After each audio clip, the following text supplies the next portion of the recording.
Oke, ketemu lagi dengan Kak Arfan di Bills TV, TV-nya kita semua. Kali ini Kak Arfan sedang dalam perjalanan ya, sedang dalam perjalanan dari Tangerang guys, tepatnya di Tangerang Kota ya.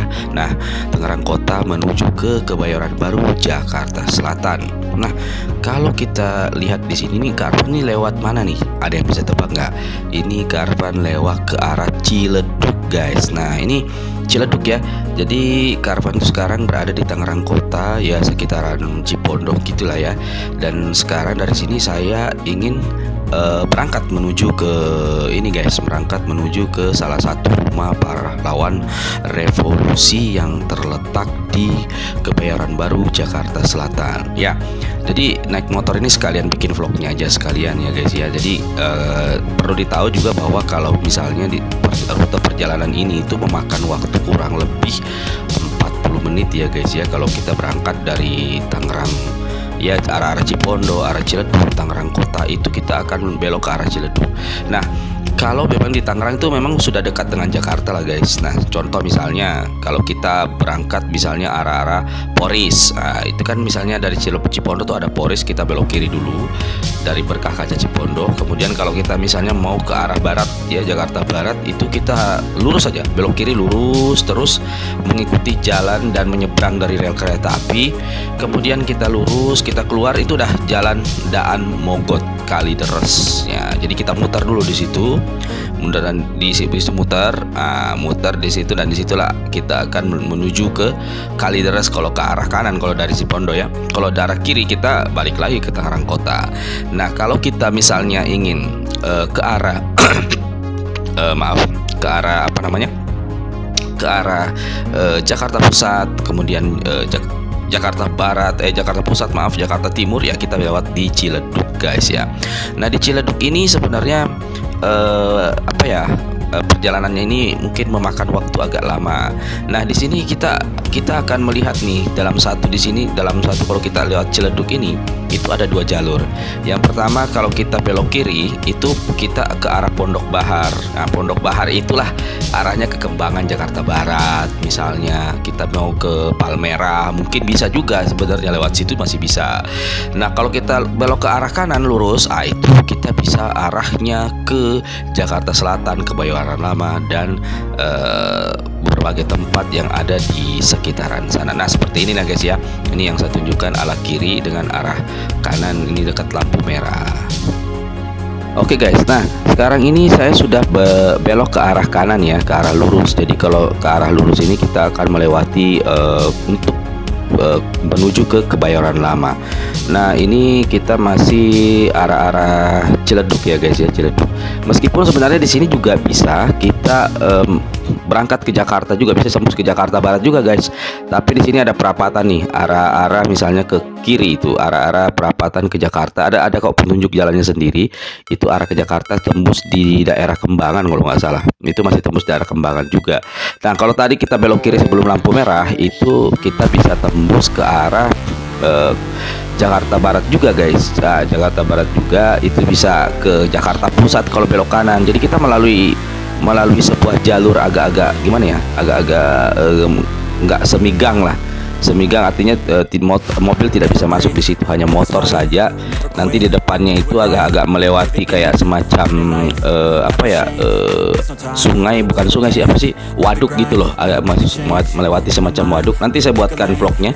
Kemudian kalau kita ke kiri ya itu sama juga ke Jakarta, ke kanan itu ke Jakarta Pusat, Jakarta Barat, Jakarta Utara. Kalau misalnya ke kiri itu ya itu ke arah Jakarta Timur misalnya. Nah, ini saya masih di jalan raya Ciledug ya, masih di jalan raya Ciledug. Nah, ini sangat banyak atau misalnya dalam kondisi yang kurang begitu padat lalu lintas karena memang hari Sabtu akhir pekan ya guys ya.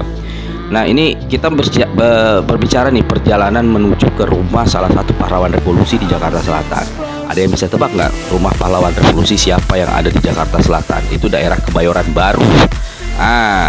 Rumah beliaunya adalah rumah Majen TNI Anumerta Donald Ishak Panjaitan. Yang kita tahu beliau adalah salah satu pahlawan revolusi yang berasal dari Sumatera Utara ya. Jadi orang Batak beliau.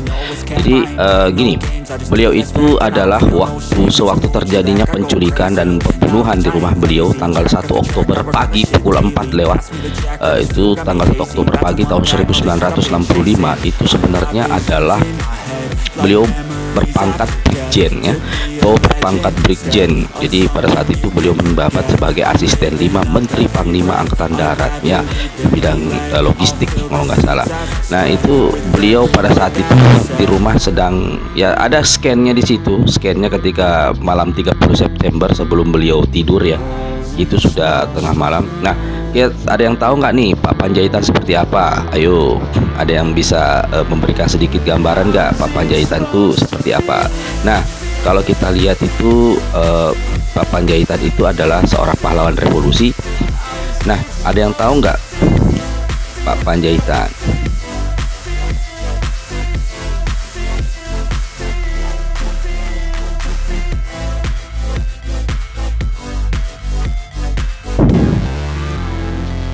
Nah, kalau kita misalnya lihat beliau adalah seorang pahlawan revolusi ya yang gugur. Nah, itu juga ada buku yang membahas tentang beliau, adalah Gugur dalam Seragam Kebesaran. Itu disusun oleh Maria Ketambunan, istri beliau, yaitu istrinya Pak Panjaitan.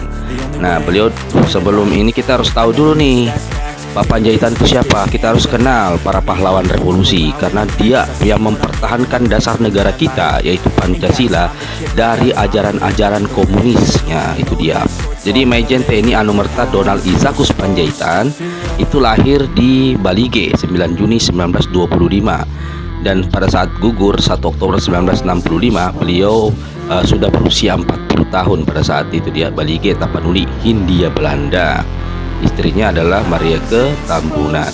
Nah, kalau kita lihat sebenarnya di sini adalah beliau itu riwayatnya itu beliau pada saat dini hari ya, pada saat dini hari seperti yang saya bilang tadi, beliau menyelesaikan pendidikannya. Kita bicara masalah pendidikannya dulu. Pendidikan formalnya beliau itu diselesaikan di sekolah dasar disebut sendik, sekolah dasar 2 tahun bersekolah. Nah, kemudian ayahnya beliau mendaftarkannya di Kristil Cehis di Noromonda.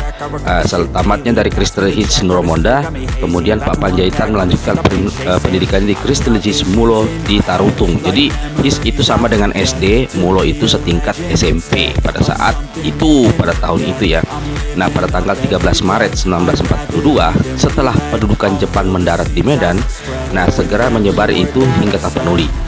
Beberapa hari kemudian pasukan Jepang menduduki Tarutung. Nah, oleh karena itu antipati terhadap sekolah bernuansa barat, nah, Jepang menutup sekolahnya Pak Panjaitan tuh, Kristelicet itu Mulo di Tarutung. Nah, pada saat itu Pak Panjaitan masih menempuh tuh pendidikan kelas 3 SMP pada saat itu, setingkat ini ya, Mulo. Ya, akibatnya karena Jepang yang datang ya putus sekolah lah Pak Panjaitan. Nah, akhirnya pulang sekolah yang menjadi pedagang. Beliau menjadi pedagang bawang dan lembu asal Tarutung di Barus. Nah, kemudian setelah itu dengan berbekal raport dari Mulo, ijazah HIS-nya beliau dan kemampuannya berbahasa Belanda, Inggris, Jerman, karena Pak Panjaitan tuh jago bahasa itu ada 3.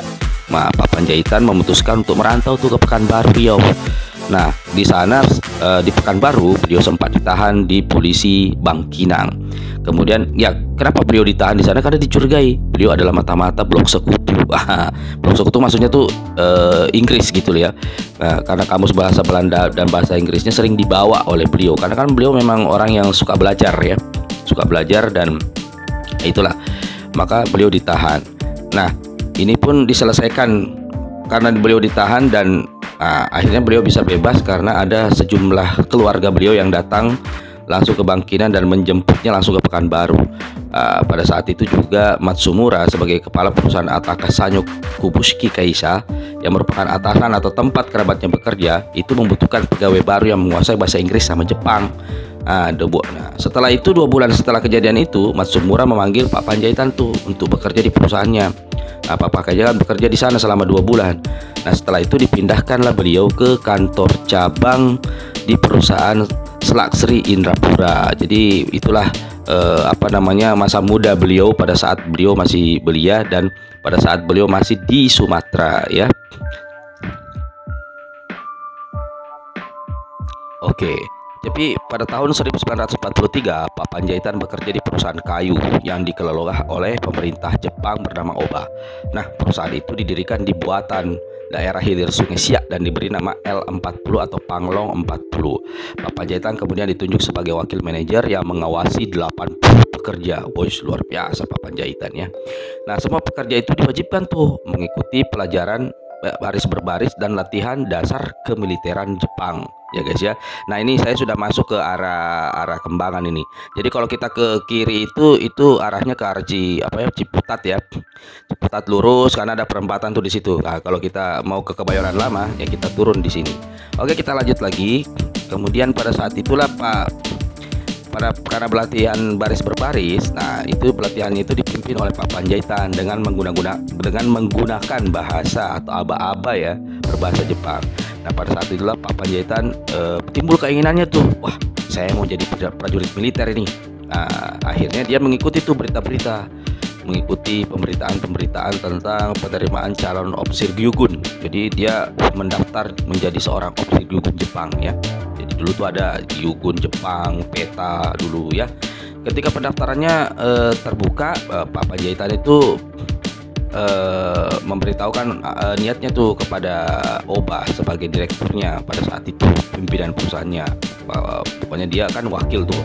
Nah, pada saat itu pimpinan perusahaan tersebut itu Pak Oba itu keberatan. Wah, jangan. Kamu kalau udah bagus posisinya di sini, ngapain sih jadi prajurit? Nah, tapi karena Pak Panjaitan itu enggak, saya harus menjadi prajurit, saya bersikeras ya. Bersikeras ingin mendaftar ya, mau nggak mau akhirnya Pak Oba juga memutuskan untuk ya udah dah, nggak apa-apa. Nah, akhirnya diadakan tuh acara perpisahan untuk memeriahkan acara perpisahan tuh untuk Panjaitan itu sudah mengundurkan diri lah di perusahaan ya, padahal beliau masih sangat dibutuhkan di sana pada saat itu. Jadi gitu, luar biasa ya. Coba kalau beliau masih di situ mungkin tidak terjadi seperti ini ya, mungkin beliau tidak akan dikenang sebagai pahlawan revolusi. Nah, diterimalah beliau di sebuah sekolah officer Gyugun di Pekanbaru ya, tepatnya dia mendaftar pada tanggal 14 Februari 1944 ya, setahun sebelum kemerdekaan ya. Kemudian selesai latihan, nah beliau kan kalau udah masuk ke Akmil tuh biasanya ditugaskan tuh ditempatkan di mana. Nah, beliau termasuk ditempatkan sebagai anggota Gyugun di Pekanbaru Riau. Nah, disitulah beliau ditempatkan hingga Indonesia merdeka guys ya. Nah, memperhatikan kemerdekaannya. Nah, ketika Indonesia sudah meraih kemerdekaan, nah bersama para pemuda lainnya itu beliau yang memprakarsai juga untuk terbentuknya yang dinamakan Tentara Keamanan Rakyat atau TKR, yang kemudian berubah menjadi TRI, Tentara Republik Indonesia, dan kemudian menjadi TNI. Nah, di TKR sendiri atau di TNI sendiri belum ini ya. Pada saat itu masih TKR, BKR dulu sih sebenarnya, Badan Keamanan Rakyat, baru menjadi TKR, baru menjadi TRI, baru menjadi Tentara Nasional Indonesia. Nah, di TKR sendiri ya pertama kali ditugaskan menjadi komandan batalion waktu itu. Kemudian menjadi komandan pendidikan divisi 9 Benteng di Bukit Tinggi pada tahun 1948 guys.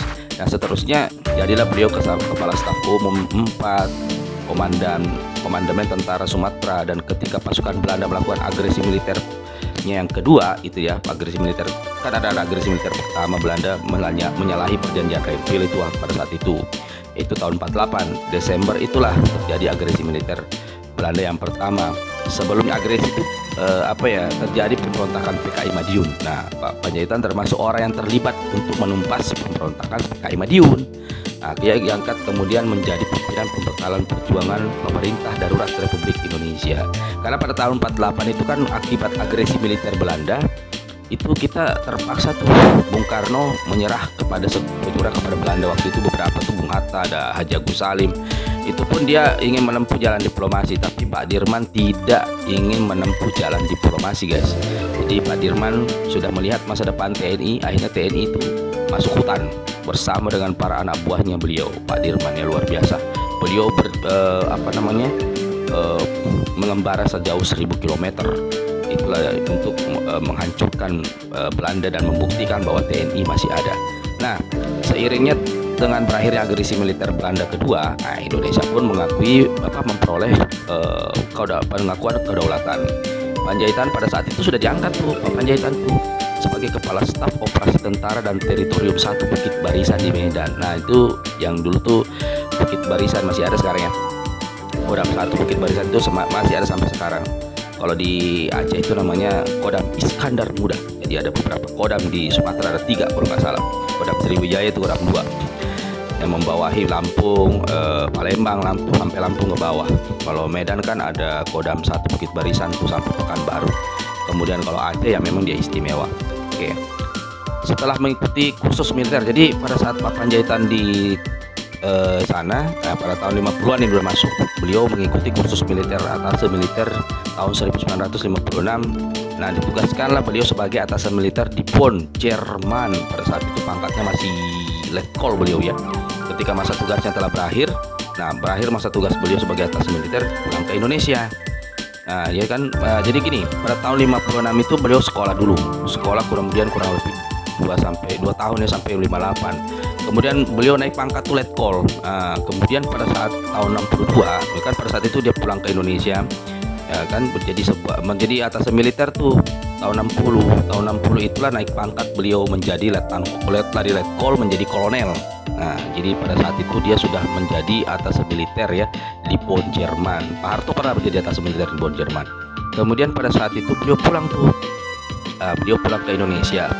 Nah, tidak lama setelah itu tahun 1962 udah berpangkat, masih udah pangkat kolonel ya. Itu menimba ilmu di Associates Command General Staff College Amerika Serikat. Nah, ini beliau nih pernah ke Amerika bersama Majen Yusuf Samosir ya. Yusuf Samosir itu masih keluarganya beliau itu. Yunus Samosir, maaf, bukan Yusuf Samosir, Yunus Samosir, Majen Purnawirawan Yunus Samosir. Nah, di film itu dia bilang, "Catherine, telepon Om Samosir." Nah, itulah maksudnya Om Samosir Yunus Samosir gitu. Pada saat beliau mau melawan pemberontak itu. Nah, ya, pada saat itulah setelah saya merampungkan pendidikan beliau, ditunjuklah beliau menjadi asisten 4 Menteri Panglima Angkatan Darat. Nah, dari pangkat kolonel pada saat menjadi atasan militer tahun 60, sekitar tahun 62 ya. Itu Pak Yani naik pangkat menjadi Majen. Nah, udah Pak Panjaitan tuh ada cerita lagi di situ. Ketika Pak Panjaitan itu dicurigai sebagai penyokong PRRI. PRRI bukan PRRI di Sumatera, tapi penyokong PRRI yang ada di Sulawesi, Manado. Karena pada saat beliau kan ada namanya Letnan Kolonel HV Worang siapa saya lupa. Nah, di situ ada yang pernah menjadi Sumual. Jadi Kolonel Sumual itu pernah menjadi atasan militer di Amerika. Nah, dia pulang. Sebelum pulang tuh dinasehati sama Pak Panjaitan, jangan begitu, harus kita setia kepada NKRI. Tapi Pak Sumual waktu itu pulang, kemudian bergabung dengan PRRI pada saat itu di Sulawesi Utara, karena kan beliau orang Minahasa kan. Nah, ini Pak Panjaitan menasehati. Nah, ada intelnya Bung Karno mengatakan bahwa beliau itu